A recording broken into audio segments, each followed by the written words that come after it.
बिली एक बच्चा था, एक जवान बकरा। उसके अभी अभी नन्हे सींग आए थे और उसे उन सींगों पर गर्व था।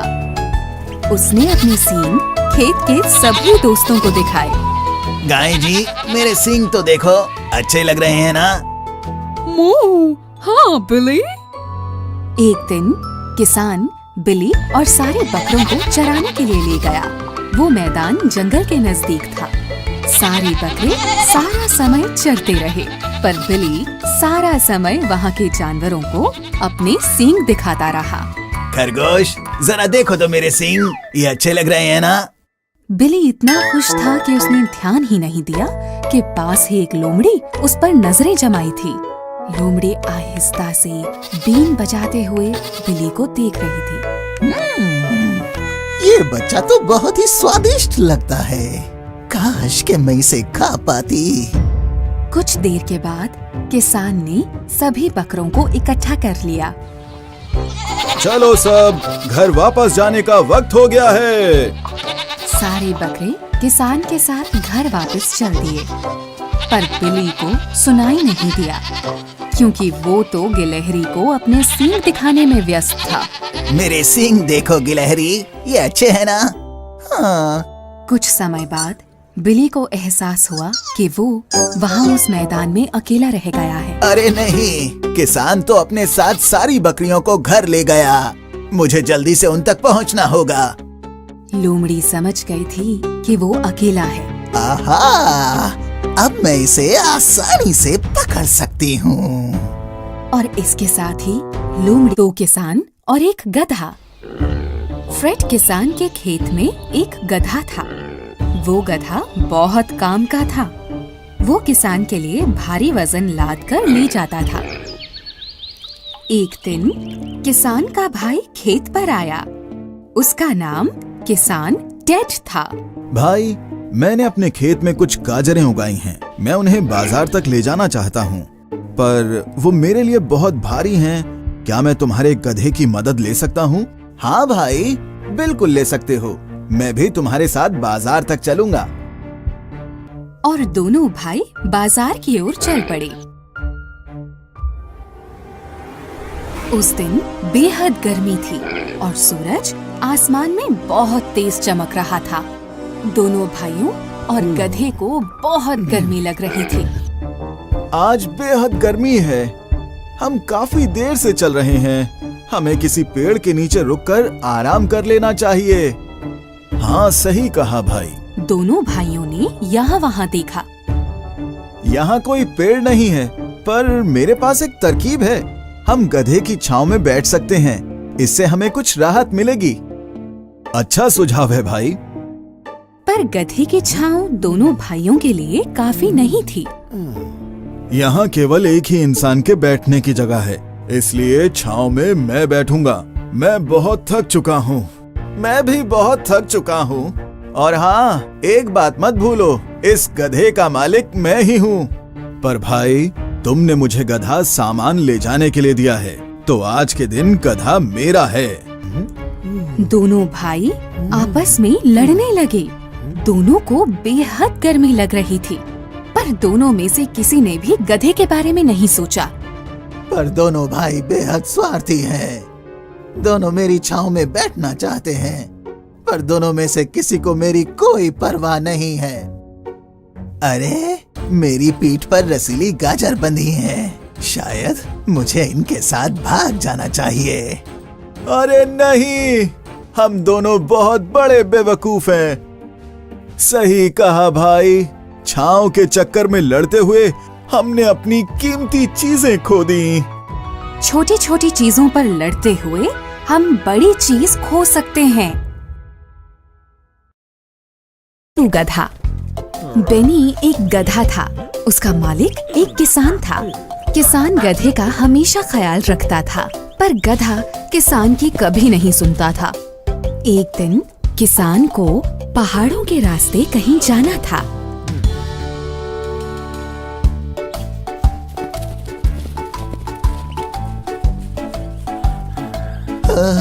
पहाड़ों पर चढ़ना बेहद मुश्किल है मालिक, पर शायद नीचे उतरना आसान हो।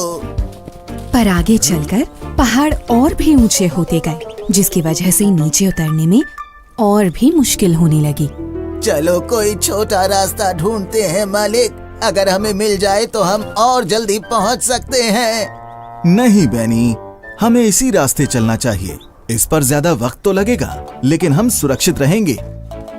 कुछ समय के बाद बेनी और किसान पहाड़ की चोटी पर पहुंच गए और बेनी ने नीचे देखना बंद कर दिया। वहाँ देखो, नीचे एक घास का मैदान है। वहाँ ढेर सारी घास दिख रही है। वहाँ पर हरी पत्तियाँ भी हैं। साथ ही वहाँ पर ढेर सारा पानी है। मैं वहाँ पर जल्दी से पहुँचना चाहता हूँ। हाँ क्या? हाँ मालिक, अगर हम इस पहाड़ की चोटी से कूद जाएं, तो वहाँ तुरंत पहुँच सकते हैं। यहाँ से कूदने की बेवकूफी बिल्कुल मत करना बेनी। मैं तुम्हारी तरह बेवकूफ नहीं हूँ, और यहाँ से उतरने में जितना भी वक्त लगे मैं पैदल चलकर ही जाऊंगा। अलविदा। और फिर किसान पैदल ही पहाड़ से नीचे उतरने लगा, जबकि बेनी ने ये फैसला किया कि वो पहाड़ से नीचे कूदेगा, जबकि किसान ने उसे ऐसा करने के लिए मना किया था।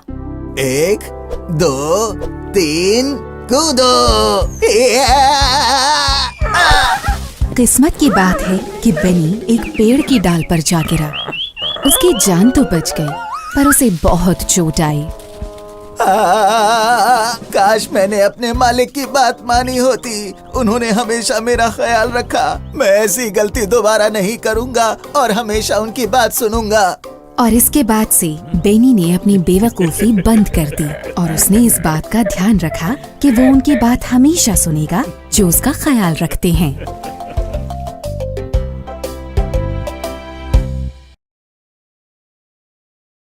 सुंदर झील के किनारे एक चूहा, एक कौवा, एक कछुआ और एक हिरन 4 मित्र रहा करते थे। रोज शाम को वह चारों एक पेड़ के नीचे मिलते थे। एक शाम जब हिरन अपने मित्रों से मिलने नहीं आया, तो इन मित्रों को फिक्र होने लगी।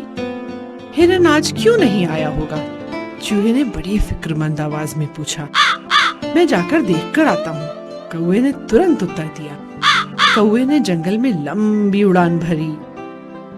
अचानक उसने धीमी आवाज में किसी को सहायता के लिए पुकारते हुए सुना।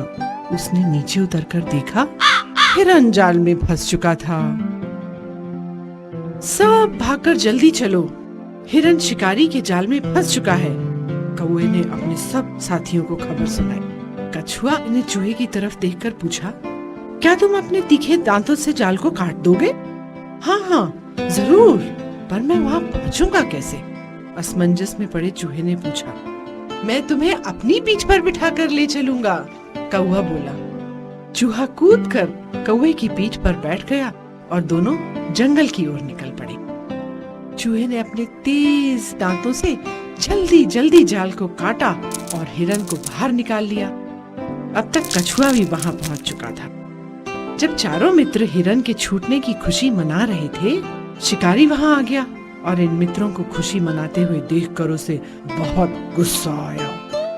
खतरे का आभास होते ही कौवा तो जल्दी से उड़ गया।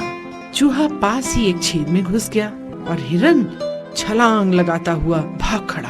अब कछुआ ही धीरे धीरे चलता हुआ अपने को बचाने के लिए एक झाड़ी के पीछे छिपने के लिए चला गया। चलो, आज रात के भोजन के लिए कछुआ ही काफी है। उसने यह सोचकर कछुए को अपने झोले में डाल लिया। कौवा जो पेड़ से सब कुछ देख रहा था चिल्लाकर बोला, मित्रों, हमारा कछुआ खतरे में फंस गया, हमें उसे बचाना चाहिए। तीनों मित्रों ने यह तय किया कि हिरन शिकारी के रास्ते में खड़े होकर घास खाने का नाटक करेगा। शिकारी तो लालची है, वह अपना थैला जिसमें कछुआ है उसको नीचे रख देगा और चूहा जल्दी से थैला काटकर कछुए को छुड़ा ले। हिरन ने वही किया जैसा उन मित्रों ने सोचा था। योजना के अनुसार सब ठीक ठाक हो गया और कछुआ आजाद हो गया। कछुए को आजाद देख शिकारी ने सोचा, हाय राम, ये कैसा दिन है। पहले मेरे चुंगल से हिरन भाग निकला और अब ये कछुआ। आज रात तो भूखा ही सोना पड़ेगा। बेचारे शिकारी को अब अपने खाली झोले के साथ ही वापस लौटना पड़ा और वे चारों मित्र अपनी मित्रता और अपनी सफलता पर फूले नहीं समा रहे थे। तो सच्ची मित्रता वही है जो कठिनाई में काम आए। एक बार की बात है, दो जंगली बत्तख और एक कछुआ जंगल के एक तालाब में रहते थे। वो लोग बहुत अच्छे दोस्त थे। एक बार की गर्मी के मौसम में जंगल में भारी सूखा पड़ गया। इसके कारण तालाब सूखने लगा। अब ये तालाब हमारे रहने लायक नहीं रहा, चलो कोई और घर ढूंढते हैं। ऐसे एक बत्तख ने दूसरे से कहा। दूर कहीं एक नया तालाब ढूंढ लिया उन्होंने। फिर वो लोग अपने पुराने दोस्त कछुए को मिलने के लिए गए। कछुआ अपने दोस्तों से मिलकर बहुत ही खुश हुआ। दोनों बत्तख ने अपने नए तालाब की खूबसूरती की प्रशंसा की।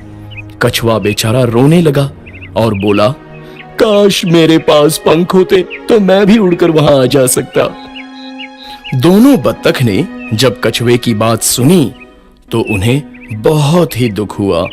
वो अब अपने दोस्त को यहाँ नहीं छोड़ सकते थे। प्यारे दोस्त, अब हम तुम्हें यहाँ नहीं छोड़ सकते। उन्होंने कछुए से कहा। कछुए ने एक युक्ति लगाई। उसने कहा, अगर तुम दोनों अपने मुंह में एक लकड़ी के दोनों छोर पकड़ो तो मैं उसे बीच में से कस के अपने मुंह में पकड़ूंगा। इस तरह मैं तुम्हारे साथ नए घर में चल सकता हूँ। अच्छा उपाय है, बस तुम रास्ते में अपना मुंह मत खोलना वरना गिर जाओगे। ऐसा बत्तख ने कहा। कछुआ मान गया और वो हवा में उड़ने लगा। अपने बत्तख दोस्तों के साथ लकड़ी को अपने मुंह से पकड़कर जैसे ही वो एक गांव के ऊपर से उड़ने लगे, वहां लोग खुशी से चिल्लाए, अरे देखो, उड़ता हुआ कछुआ! कछुआ बड़ा उत्तेजित हुआ। उसने अपना मुंह खोला और वो गिर गया और उसका वहीं पर अंत हो गया। दोनों बत्तख अपने दोस्त को खोकर बहुत रोए। जब वो अपने नए घर वापस लौट रहे थे तो एक बत्तख ने दूसरे से कहा,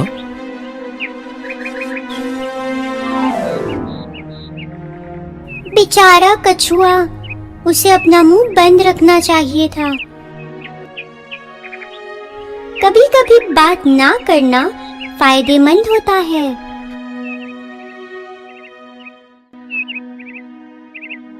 वो उड़कर नीचे गए उसे ढूंढने के लिए। खुशकिस्मती से वो घास के एक बड़े ढेर पर गिरा था। बत्तख अपने दोस्त कछुए को जिंदा देखकर बहुत खुश हो गए। अब तुम समझ गए होंगे कि मुंह कब बंद रखना चाहिए। कछुआ बात को समझ गया और शर्म से उसका सर झुक गया।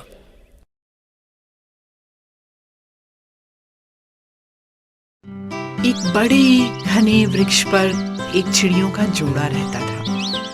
दोनों ही दूरदर्शी और बहुत मेहनती थे। अब सर्दी का मौसम आया। चिड़ियों ने पहले ही अपने लिए एक छोटा सा घोंसला बना लिया, इसलिए वे दोनों बहुत खुश थे। एक दिन जब बहुत बारिश हो रही थी, एक बंदर भीगता हुआ वहां आया। वह सर्दी से कांप रहा था। मादा चिड़िया जो बंदर को इस प्रकार कांपते हुए देख रही थी, बहुत उत्सुकता से बंदर से पूछने लगी, बंदर जी, आप इतनी बारिश में इस प्रकार इधर उधर क्यों भाग रहे हैं? आप अपने घर क्यों नहीं चले जाते?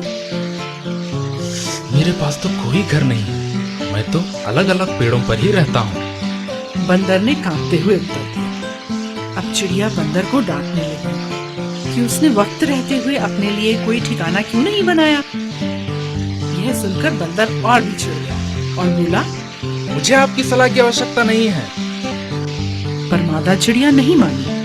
वह बोली, देखो, मेरी तो इतनी छोटी सी चोंच थी, फिर भी मैंने अपने लिए यह घोंसला बना लिया।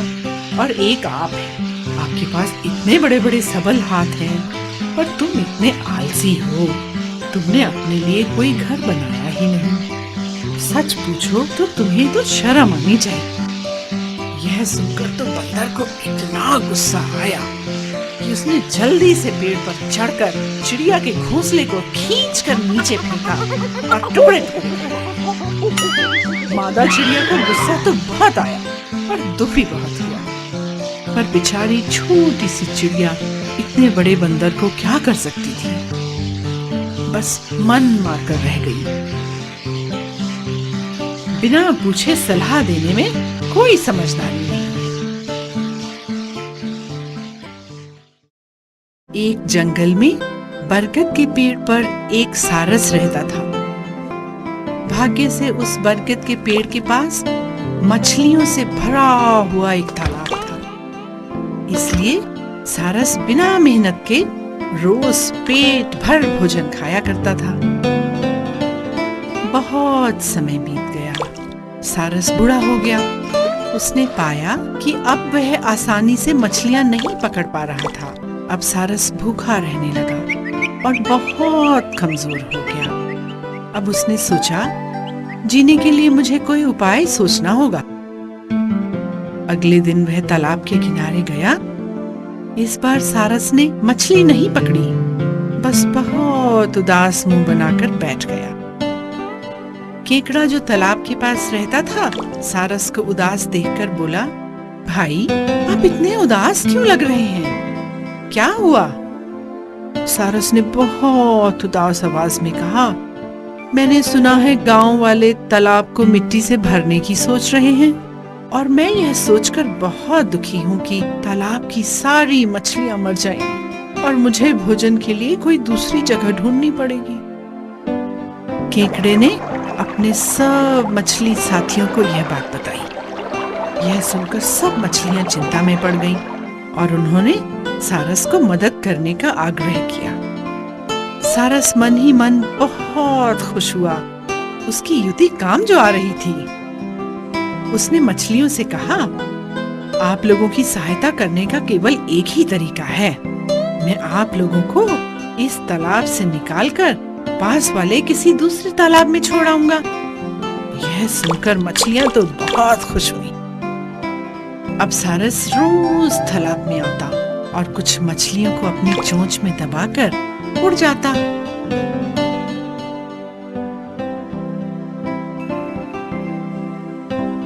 अब केकड़े की बारी आई। हर बार की तरह सारस ने केकड़े को चोंच में दबाया और वह उड़ गया। कुछ दूर उड़ने के बाद केकड़े ने सारस से पूछा, साहब नया तालाब यहाँ से और कितनी दूर है? सारस ने हंसते हुए कहा, मैं मूर्ख थोड़े ही हूँ जो तुम्हारी सहायता करूंगा। उसने एक पहाड़ी जिस पर मछलियों की सूखी हुई हड्डियां पड़ी थी, उसकी ओर इशारा किया। वो देखो, वहाँ तुम्हारे सारे मित्र मरे पड़े हैं और अब तुम्हारी बारी है। यह सुनकर केकड़े को बहुत गुस्सा आया। उसने सारस को पाठ पढ़ाने की सोची। उसने अपने नोकीले नाखूनों से सारस का गला दबा दिया। अब बेचारा सारस आगे न उड़ सका और जमीन पर गिरकर उसने अपना दम तोड़ दिया। केकड़े ने बाकी सब मछलियों को बताया कि किस प्रकार सारस ने सबको ठगा था और यह भी बताया कि उसने किस प्रकार उस धूर्त सारस को मार गिराया। जैसी करनी वैसी भरनी।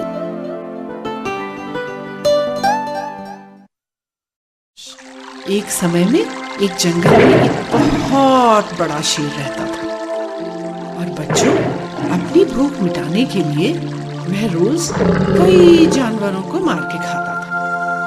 एक दिन जंगल के सभी जानवर इस समस्या का हल ढूंढने के लिए उस शेर के पास गए। सभी जानवरों को एक साथ देखकर शेर बहुत प्रसन्न हुआ। आज मुझे शिकार करने की जरूरत नहीं पड़ेगी, उसने अपने मन में सोचा। उनमें से एक जानवर ने कुछ आगे बढ़कर कहा, सरकार, आप ही इस जंगल के राजा हैं और हम सब आपकी प्रजा। अगर आप हम सबको मार डालेंगे तो आप शासन किस पर करेंगे? तो आप ऐसा करें, आप घर पर ही रहें।